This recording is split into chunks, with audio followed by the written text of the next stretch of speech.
नमस्कार, स्वागत है आपका और मैं हूं आपके साथ सपना दीपक मदेशिया। बुलेटिन का आगाज करेंगे 100 दिवसीय इंटेंसिफाई टीबी उन्मूलन अभियान को लेकर दिल्ली में वीडियो कॉन्फ्रेंस के जरिए केंद्रीय स्वास्थ्य मंत्रालय में एक बड़ी बैठक का आयोजन किया गया। इस बैठक में केंद्रीय स्वास्थ्य मंत्री जेपी नड्डा और उत्तराखंड के मुख्यमंत्री पुष्कर सिंह धामी समेत 6 राज्यों के मुख्यमंत्री और केंद्र शासित प्रदेशों के स्वास्थ्य मंत्री शामिल हुए। इस मौके पर नड्डा के ट्राइब के स्पीड की निगरानी करने दूसरे मंत्रालयों को और विभागों को शामिल करने के साथ साथ एमएलए और एमएलसी को टीआरआई के सहयोग से प्रोत्साहित करने के लिए मुख्यमंत्रियों से अपील की।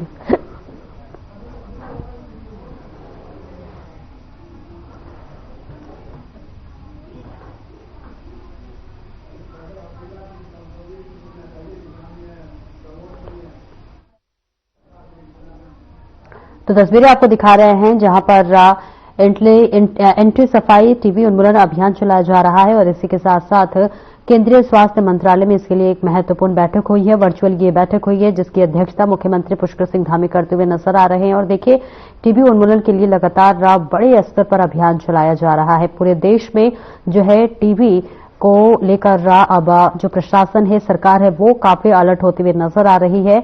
और इसी के साथ साथ सरकार का ये लक्ष्य है कि 2025 तक टीबी मुक्त भारत बनाना है, जिसके लिए हर राज्य में, हर जिले स्तर पर और क्षेत्र में भी लगातार इसके लिए बड़े स्तर पर अभियान चलाया जा रहा है और लोगों को टीबी के प्रति जागरूक भी किया जा रहा है, जिसको 2025 तक पूरे देश से इसे बाहर भगाना है। और ऐसे में लगातार इसके लिए बड़े बड़े अभियान चलाए जा रहे हैं, बैठकें की जा रही है और इसी के मद्देनजर मुख्यमंत्री पुष्कर सिंह धामी ने ये महत्वपूर्ण बैठक की है।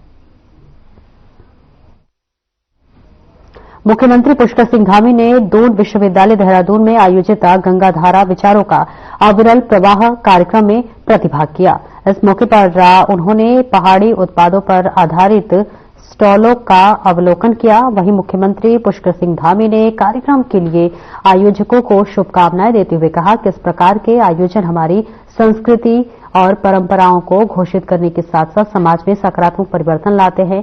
जिस प्रकार गंगा का प्रवाह अविरल है, उसी प्रकार हमारे विचारों का प्रवाह भी गतिमान रहता है। विचारों का प्रवाह हमें जीवन में आगे बढ़ने के लिए प्रेरित करता है।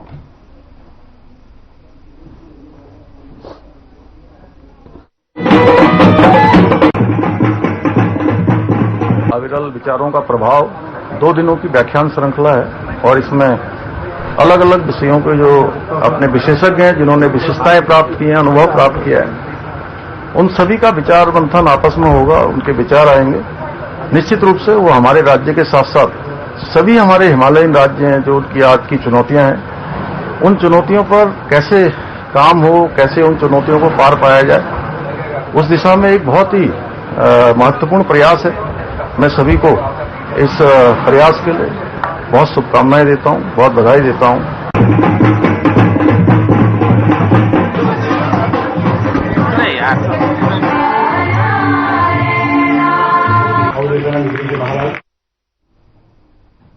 और वही मुख्यमंत्री पुष्कर सिंह धामी से मुख्यमंत्री आवास में जनप्रतिनिधियों और प्रदेश के विभिन्न क्षेत्रों से आए लोगों ने भेंट की है।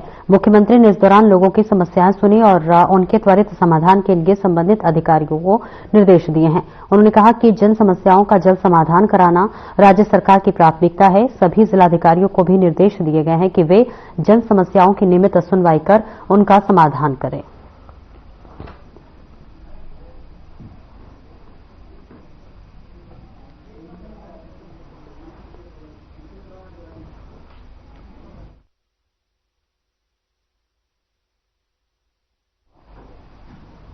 और उत्तराखंड के सीमांत जिले पिथौरागढ़ में बड़ी खबर सामने आई है। पिथौरागढ़ के धारचूला क्षेत्र में बड़ा भूस्खलन हुआ है, जिसका वीडियो भी सामने आया है। भूस्खलन की घटना नवाघाट इलाके में हुई है। वीडियो में भूस्खलन के बाद उठा धूल का गुबार साफ दिख रहा है। भूस्खलन की घटना बीते शुक्रवार 20 दिसंबर की बताई जा रही है। बताया जा रहा है कि तवाघाट इलाके में नेशनल हाईवे पर काम चल रहा था, तभी अचानक से पहाड़ी का बड़ा हिस्सा दरक गया। वहीं सीएम धामी ने मलबे को हटाने के लिए त्वरित कदम उठाए जाने के साथ जिला प्रशासन व संबंधित अधिकारियों को जल्द से जल्द मार्ग को खोलने के लिए निर्देश दिए हैं।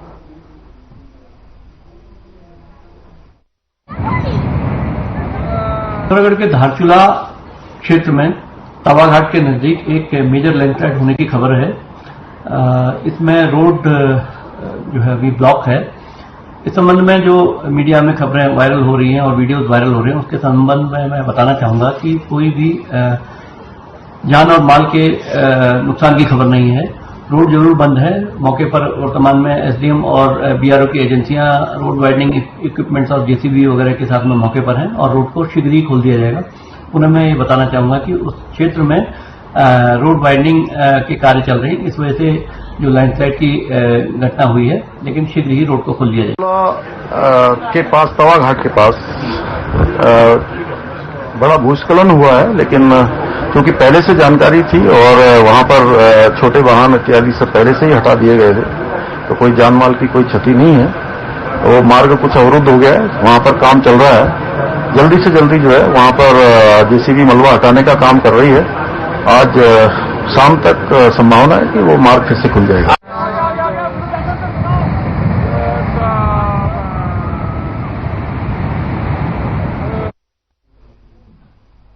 और राष्ट्रीय राजधानी क्षेत्र दिल्ली में ग्रैब 4 पॉलिसी लागू होने के कारण दिल्ली में वाहनों में प्रवेश में आ रही दिक्कतों को देखते हुए मुख्यमंत्री पुष्कर सिंह धामी ने उत्तराखंड परिवहन निगम को इस रूट पर सार्वजनिक परिवहन सेवाएं सुचारू रूप के लिए निर्देश दिए हैं। इसके बाद परिवहन निगम बसों का फेरा बढ़ाने के साथ ही नई खरीदी गई बसों का संचालन करते हुए यात्रियों को हर तरह की सेवाएं देने का प्रयास कर रहा है। अपर सचिव परिवहन नरेंद्र कुमार जोशी ने बताया कि उत्तराखंड परिवहन निगम की BS3 BS4 बसों के लिए नई दिल्ली में प्रवेश के रोक को दृष्टिगत उत्तराखंड परिवहन निगम ने मुख्यमंत्री के निर्देश के क्रम में कई कदम उठाए हैं।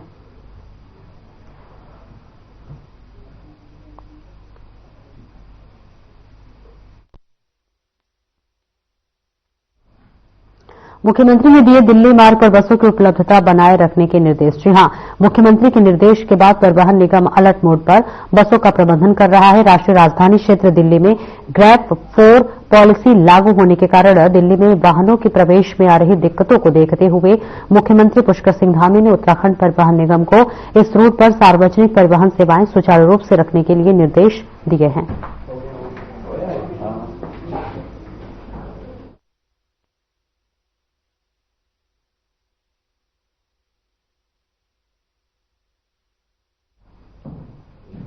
और वही 38वें राष्ट्रीय खेलों को जन उत्सव की तरह मनाने और खेलों के उत्साह से राज्य की जनता को जोड़ने के लिए 26 दिसंबर को हल्द्वानी में मशाल यात्रा की शुरुआत की जाएगी। ये यात्रा सभी 13 जनपदों से गुजरेगी और इस दौरान हर जनपद में 2 से 3 दिनों तक विभिन्न कार्यक्रम भी आयोजित किए जाएंगे। खेल मंत्री रेखा आर्या ने बताया कि मुख्यमंत्री पुष्कर सिंह धामी मशाल यात्रा को रवाना करेंगे। सबको विदित है कि राष्ट्रीय खेलों का आगाज हो चुका है और एक लॉन्च कार्यक्रम 15 दिसंबर को आप हम सब लोगों ने हम उसके साक्षी बने हैं। बहुत ही वृहद कार्यक्रम और ऐतिहासिक कार्यक्रम रहा है। उसी कड़ी को आगे बढ़ाते हुए चूंकि इसके लिए प्रचार प्रसार की अत्यधिक आवश्यकता है, जिसकी जिम्मेदारी जो है वो सूचना विभाग के पास में है, उन्हीं अधिकारियों को आज आमंत्रित भी किया था, जिसमें हमारे सूचना के सेक्रेटरी से लेकर संबंधित अधिकारी आज मौजूद रहे और हमारे विभाग के अधिकारी भी रहे, जिसमें उनको ये साफ निर्देशित किया है, क्योंकि अब हमारे सिंबॉलिक चीजें जो है वो लोकार्पित हो चुकी है, चाहे वो हमारा मैस्केट हो, चाहे वो हमारा लोगो हो, स्लोगन हो, एंथम हो, हमारी जर्सी हो। अब प्रकाशन में सब चीजें जो है पूरे 13 जनपदों में दिखना चाहिए। जो माननीय मुख्यमंत्री जी ने कहा है जन गण मन के भाव आए, वो प्रचार प्रसार के साथ अधिक किए जाने के साथ में उसका जुड़ाव बनता है।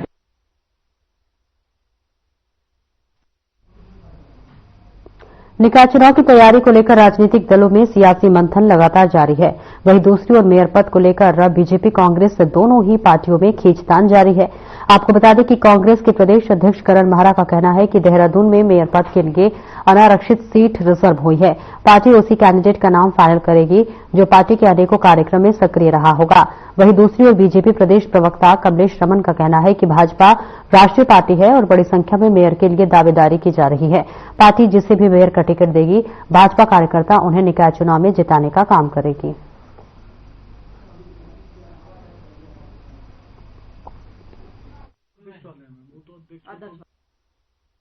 देखिए, बहुत लंबी हमारी फहरिस्त है और इससे हमें खुशी भी होती है कि हमारा संगठन बहुत ही बड़ा हो चुका है और उसमें दावेदारी अगर सब लोग कर रहे हैं तो इसका मतलब हमारे संगठन में जो विस्तारीकरण है वो बहुत प्रगाढ़ पर है। तो मुझे लगता है कि अगर संगठन, क्योंकि राष्ट्रीय पार्टी है और अगर इसमें प्रत्याशी या कैंडिडेट जो भी होगा अगर वो अपना आवेदन नहीं करेंगे तो कौन करेगा, क्योंकि राष्ट्रीय पार्टी है। मुझे लगता है कि बहुत ही अच्छी बात है, हमारे दावेदार बहुत है। जिसको भी पार्टी टिकट देगी मेयर का मुझे लगता है कि तमाम सभी जितने भी कार्यकर्ता हैं सब उनको जिताने का काम करेंगे और संगठन सर्वोपरि होता है, संगठन के साथ सब चलते हैं।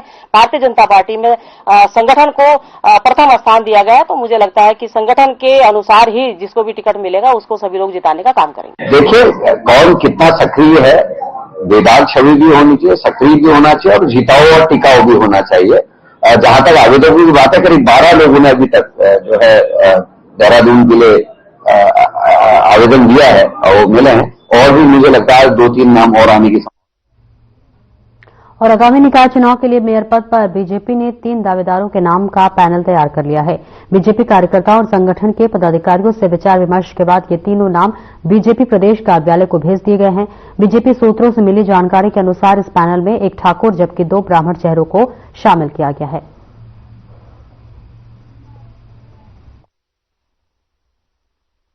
तो यहाँ पर पहुंचे थे और मेयर प्रत्याशी को लेकर के यहाँ पर रायशुमारी की गई कार्यकर्ताओं से, जिसमें कि पार्टी के द्वारा एक अपेक्षित सूची बनाई जाती है, अपने जिले के पदाधिकारी, प्रदेश के पदाधिकारी, ऐसी एक सूची पूर्व में ही बनाई जाती है और उन लोगों से रायशुमारी की जाती है कि कौन प्रत्याशी ठीक होगा।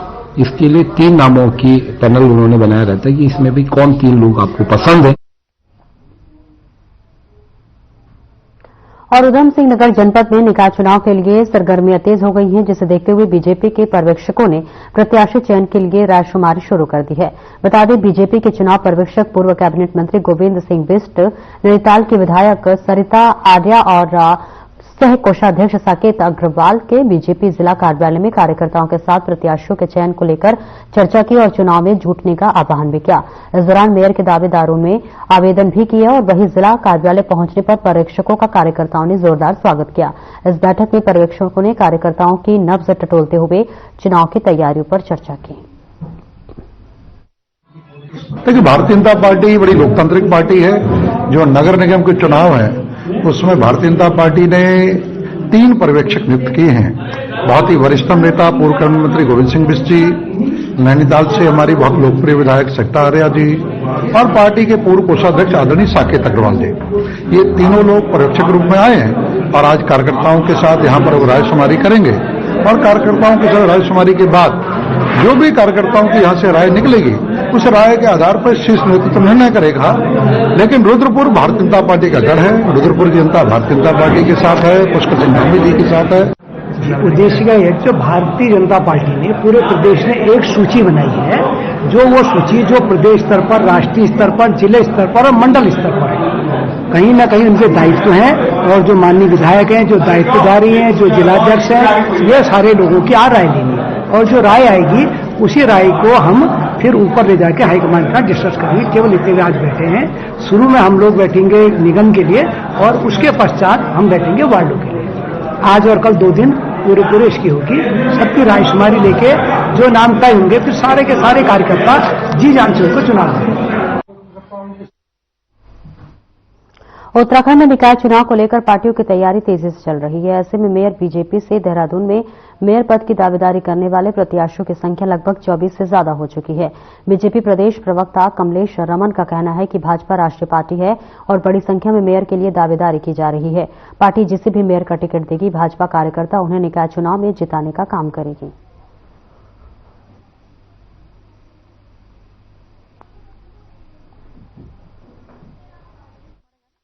देखिए, बहुत लंबी हमारी फहरिस्त है और इससे हमें खुशी भी होती है कि हमारा संगठन बहुत ही बड़ा हो चुका है और उसमें दावेदारी अगर सब लोग कर रहे हैं तो इसका मतलब हमारे संगठन में जो विस्तारीकरण है वो बहुत प्रगाढ़ पर है। तो मुझे लगता है कि अगर संगठन, क्योंकि राष्ट्रीय पार्टी है और अगर इसमें प्रत्याशी या कैंडिडेट जो भी होगा अगर वो अपना आवेदन नहीं करेंगे तो कौन करेगा, क्योंकि राष्ट्रीय पार्टी है। मुझे लगता है कि बहुत ही अच्छी बात है, हमारे दावेदार बहुत है। जिसको भी पार्टी टिकट देगी मेयर का, मुझे लगता है कि तमाम सभी जितने भी कार्यकर्ता हैं सब उनको जिताने का काम करेंगे। और क्यों घुमाना तो पड़ेगा ना,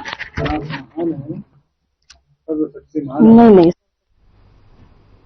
एक छोटे से ब्रेक के लिए रुकेंगे, जल्द लौटते हैं।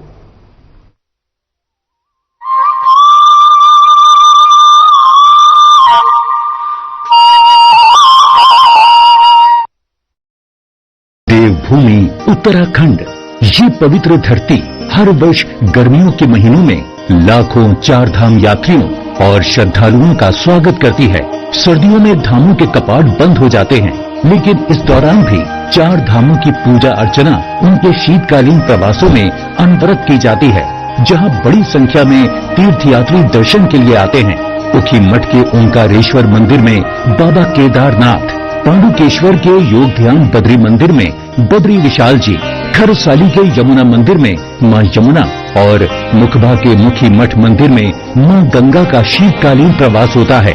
चार धाम के साथ साथ कार्तिक स्वामी, महासू देवता, मां हाट काली, जागेश्वर धाम, नैना देवी, कैची धाम सहित बहुत से धार्मिक पौराणिक महत्व के मंदिर हैं, जहां प्रतिवर्ष लाखों श्रद्धालु हर मौसम में शीश नवाने आते हैं। प्रधानमंत्री श्री नरेंद्र मोदी जी के मार्गदर्शन और मुख्यमंत्री श्री पुष्कर सिंह धामी जी के नेतृत्व में राज्य सरकार का संकल्प है कि श्रद्धालुओं के लिए इन तीर्थ स्थलों के दर्शन पूरे साल सुगम और सुरक्षित रूप से होते रहें। हमारी सरकार प्रयास कर रही है कि यात्रा शीतकाल में भी चले, ताकि चारों धामों के दर्शन का लाभ हमारे सभी श्रद्धालुओं को, देश विदेश के पर्यटकों को मिलता रहे। सर्दियों के मौसम में धार्मिक स्थलों के दर्शनों के साथ साथ उत्तराखंड में अनेक मनमोहक पर्यटन स्थल हैं, जहां यात्रियों को सर्दियों की खिली धूप, बर्फ से ढके पहाड़ों, निर्मल नदियों, झीलों की खूबसूरती का एक अलग ही अनुभव होता है। पर्यटकों की सुविधा के लिए सभी पर्यटन स्थलों और यात्रा मार्गों पर ठहरने की सुविधाओं और आवश्यक सेवाओं के पर्याप्त इंतजाम किए गए हैं। आइए आप भी इन सर्दियों में उत्तराखंड में आध्यात्म और पर्यटन का आनंद उठाइए।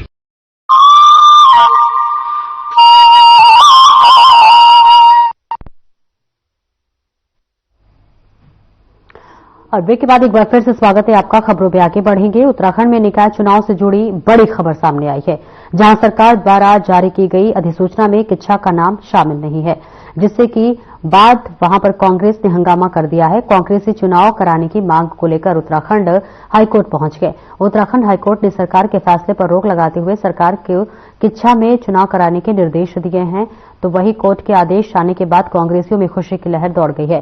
कांग्रेसियों ने आतिशबाजी करते हुए मिठाई बांटी। उत्तराखंड सरकार ने करीब 5 साल पहले ग्राम पंचायत सिरौली कला की किच्छा नगर पालिका में शामिल कर दिया गया था। निकाय चुनाव से ठीक पहले सरकार ने सिरौली कला की नगर पालिका से अलग करने की घोषणा कर दी है। मामला उत्तराखंड हाई कोर्ट पहुंचने के बाद न्यायालय ने सरकार के आदेश पर रोक लगाते हुए सिरौली कला को नगर पालिका में शामिल रखते हुए स्टे लगा दिया है।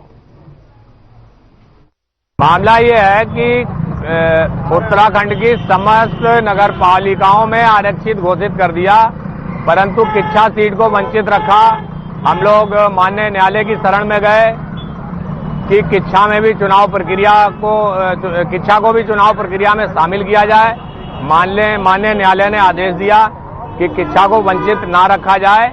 इसमें भी 1 हफ्ते का उनको समय दिया है कि किच्छा सीट को भी आरक्षित। ये किच्छा क्षेत्र की जनता के लिए, वैसे तो पूरे प्रदेश के लिए ये बहुत बड़ी खबर है, लेकिन किच्छा क्षेत्र की जनता के लिए ये बहुत महत्वपूर्ण खबर है, क्योंकि किच्छा क्षेत्र की जनता को नगर पालिकाओं के चुनाव से वंचित कर दिया गया था। यहाँ का आरक्षण घोषित नहीं किया गया था। अब यहाँ का आरक्षण घोषित करने के निर्देश। कुछ दिनों से आप देख रहे हैं किच्छा को लेकर बहुत चर्चा तेज थी कि किच्छा में चुनाव नहीं होंगे, सिरौली अलग कर दी जाएगी। तो उसमें कोर्ट में एक याचिका लगा रखी थी हमारे एनयू खान जी ने, पार्टी के हमारे वरिष्ठ कार्यकर्ता हैं, और उसमें माननीय उच्च न्यायालय ने आदेश दिया कि यथास्थिति रहेगी। उसके बाद सरकार ने पूरे उत्तराखंड में निकाय चुनाव को लेकर आरक्षण करा, मगर किच्छा को वंचित किया। तो हमारी भाजपा सरकार जो डरी सहमी हुई थी, वो चाह रही थी कि हम सिरौली को अलग करके और यहाँ का चुनाव जीत जाएंगे और जीत का परचम लहराएंगे। तो आज मैं कहना चाहूंगी कि माननीय उच्च न्यायालय के आदेश का आज हम स्वागत करते हैं, जो कि उन्होंने सिरौली को किच्छा में सम्मिलित किया और आदेश दिया कि सभी जगह पूरे प्रदेश में एक साथ चुनाव कराए जाएं। तो आज हम माननीय उच्च न्यायालय के आदेश का हार्दिक अभिनंदन स्वागत करते हैं।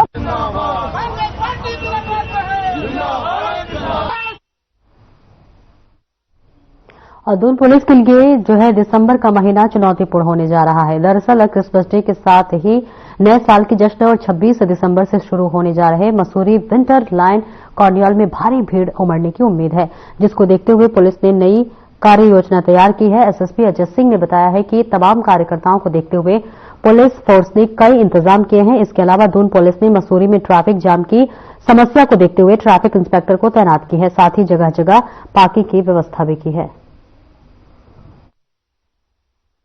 जैसा ये देखा है कि लास्ट का जो हमारा क्रिसमस का है, उसके साथ ही विंटर कार्निवाल भी 26 से 30 मसूरी में प्रस्तावित जो होगा, और अगला जो नया साल का जो आगमन है उसमें भी देख रहे हैं लंबा वीकेंड जो हमारा छुट्टियों का पड़ रहा है, इसको देखते हुए जो हमारा ये 2 वीक है 24 तारीख से लेकर अगले सप्ताह के 7 तारीख तक, इसमें पुलिस व्यवस्था के लिए हमारी जितनी तैयारी है, जो फोर्स की है वो हमने कर लिया है। खासकर मसूरी पर फोकस किया है, क्योंकि बहुत सारे टूरिस्ट है जो क्रिसमस के अलावा नहीं अपने मसूरी भी जाते हैं, तो उनको वहां के लिए अलग से हमने एक डेडिकेटेड अब वहां सीओ और हम ट्रैफिक इंस्पेक्टर भी लगा रहे हैं साथ ही। और उधम सिंह नगर में जनपद के गदरपुर थाना क्षेत्र में रुद्रपुर काशीपुर राष्ट्रीय राजमार्ग 74 पर कुछ दबंग लोगों द्वारा एक कार से पीछा कर एक कार ट्रक रोककर ट्रक चालक और क्लीनर के साथ बुरी तरह से लाठी डंडों से मारपीट की गई। इस दौरान मौके पर मौजूद कुछ लोगों ने मारपीट की वारदात का पूरा वीडियो बना लिया, जो कि सोशल मीडिया पर जमकर वायरल हो रही है, जिसका संज्ञान लेते हुए जिले के एसएसपी मणिकांत मिश्रा ने गदरपुर के थानाध्यक्ष को पूरे मामले में कार्रवाई के निर्देश दिए हैं।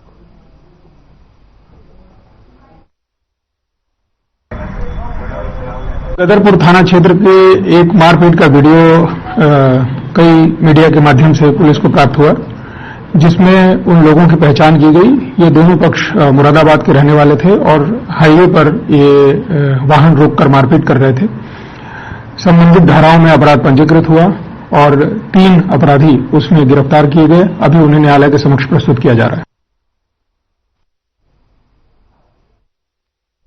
और चोरी की घटना की मात्र 2 दिन के अंदर आईटीआई पुलिस ने 3 चोरी को गिरफ्तार करने में सफलता हासिल की है। पुलिस ने इनके पास से चोरी गया माल भी बरामद कर लिया है। आपको बता दें कि बीते 19 दिसंबर को कैनेडियन स्पेशलिटी विनाइल कंपनी के स्टॉक में जो है फैक्ट्री के लाखों के 3160 रॉल गायब होने के फैक्ट्री मैनेजर को आईटीआई थाना में अज्ञात चोरों के विरुद्ध मुकदमा दर्ज कराया गया था। पुलिस ने मामले को गंभीरता से लेते हुए चोरी का मात्र 2 दिन के भीतर ही खुलासा कर दिया है। उक्त प्रकरण का एसएसपी अभय सिंह, सीओ दीपक कुमार ने संयुक्त रूप से खुलासा किया है। मंगलवार की सुनवाई के दौरान एक फरियादी ने, जिनका नाम उपमन्यु है, और इन्होंने एसएसपी महोदय से निवेदन किया था, एक प्रार्थना पत्र दिया था कि इनकी एक फैक्ट्री है कैनेडियन के नाम से, और उसमें कुछ ये पॉलीफ्लेक्स के रोल जो होते हैं वो बनाए जाते हैं और लगभग करोड़ों का माल गायब है। इसको पूरी संवेदनशीलता से लेते हुए सरको के द्वारा सीओ काशीपुर के नेतृत्व में इंस्पेक्टर आईटीआई और एसओजी की एक संयुक्त टीम बनाई गई। तो चौंकाने वाली चीजें इस प्रार्थना पत्र की जांच में आई। इसमें ये पता चला कि इसमें मुख्यमंत्री पुष्कर सिंह धामी ने उत्तराखंड राज्य में संचालित सभी अवैध मदरसों में बाहरी राज्यों के बच्चों को पढ़ने की और अवैध तरीके से चलने वाले मदरसों पर जांच के आदेश जारी किए हैं। इस पर उत्तराखंड बाल आयोग के अध्यक्ष गीता खन्ना ने सीएम धामी का आभार जताया और सरकार का धन्यवाद किया। आयोग को बहुत ही खुशी है कि सरकार ने एक कॉम्प्रिहेंसिव प्लान बनाया है कि मदरसों की जांच भी करी जाए, जमीन की जांच करी जाए, बच्चे कहां से आ रहे, और फिर सबसे बड़ा मुद्दा था कि रजिस्टर नहीं करते। तो अपने ही ये बनाए गए सिस्टम में अगर मदरसे, जो कि मदरसा बोर्ड उन्हीं के लिए बनाया गया एक सिस्टम है, और उसमें वो विश्वास नहीं रखते हैं, या अधिकतर मदरसे जहां जहां हम गए वो उस बोर्ड के साथ। और उत्तराखंड के मैदानी क्षेत्रों से लेकर पहाड़ी क्षेत्रों तक तेंदुए का आतंक थमने का नाम नहीं ले रहा है। वहीं अल्मोड़ा जिले के विकास खंड सालदे के बवलिया गांव के बड़ाखाल, पीपल गांव, मयाल गांव आदि क्षेत्र में तेंदुए का आतंक लगातार बना हुआ है। स्थानीय ग्रामीणों ने वन विभाग को तेंदुए के आतंक से निजात दिलाने को लेकर ज्ञापन सौंपा। उन्होंने वन विभाग क्षेत्र में गश्त करते हुए पिंजरा लगाने की मांग की और वन क्षेत्राधिकारी जोरासी उमेश पांडे ने बताया कि वन विभाग की टीम के साथ सियालदे के बाबलिया गांव में गश्त की गई है। स्थानीय ग्रामीणों के साथ जागरूकता कार्यक्रम भी किया गया है। और विगत 8-9 महीनों से लगातार ग्राम सभा बबलिया में बाघ का आतंक प्रकोप में है, और विगत कई बार हमने वन विभाग को भी सूचित कर दिया है, और वन विभाग ने भी 1-2 बार पिछले 3-4 महीनों में यहाँ पर गश्त की थी। ऐसा है, ये बहुल्या जो क्षेत्र है उसमें वहाँ पर हमने जागरूकता का कार्यक्रम भी चलाया है और मैं खुद बहुल्या क्षेत्र में गया था अपने स्टाफ के साथ और हमने वहाँ गश्त कर नई सड़क बहुल्या को जोड़ी है गाँव को, तो और एक जो पुश्तैनी रास्ता। और खबर भीमताल से है, जहां पर रामलीला मैदान में भीमताल नगर में कई समय से लंबित भीमताल पार्किंग में बस स्टेशन और फायर स्टेशन को लेकर राजनीतिक गैर राजनीतिक सामाजिक स्थानीय लोगों ने एक बैठक का आयोजन किया। आपको बता दें कि इस बैठक में सभी ने अपने अपने विचार रखे और पर्यटन सीजन में लगने वाले जाम के कारण हो रही परेशानी से अवगत कराया।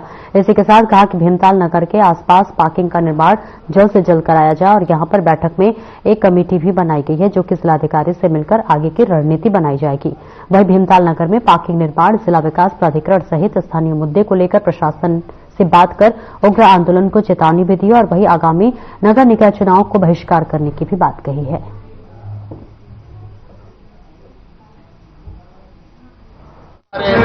नकुचाताल, डांट, तलीताल, मल्लीताल, गोरखपुर सारे जगह के लोग जो यहाँ पे आए, पहले तो मैं उनका धन्यवाद अदा करता हूँ। और सब लोगों ने आज पार्किंग के लिए मुखर होकर के आवाज उठाई। अभी आज पूरी मीटिंग में ये तय हुआ महापंचायत में कि आज हमने आज एक प्रतिनिधि मंडल बनाया है जो सोमवार को ये प्रतिनिधि मंडल हमारा डीएम साहब से मिलेगा, डीएम साहब से जाकर के ये बात रखेगा। अगर डीएम साहब को हमने फिलहाल इस बुलेटिन में इतना ही। दीजिए इजाजत, नमस्कार।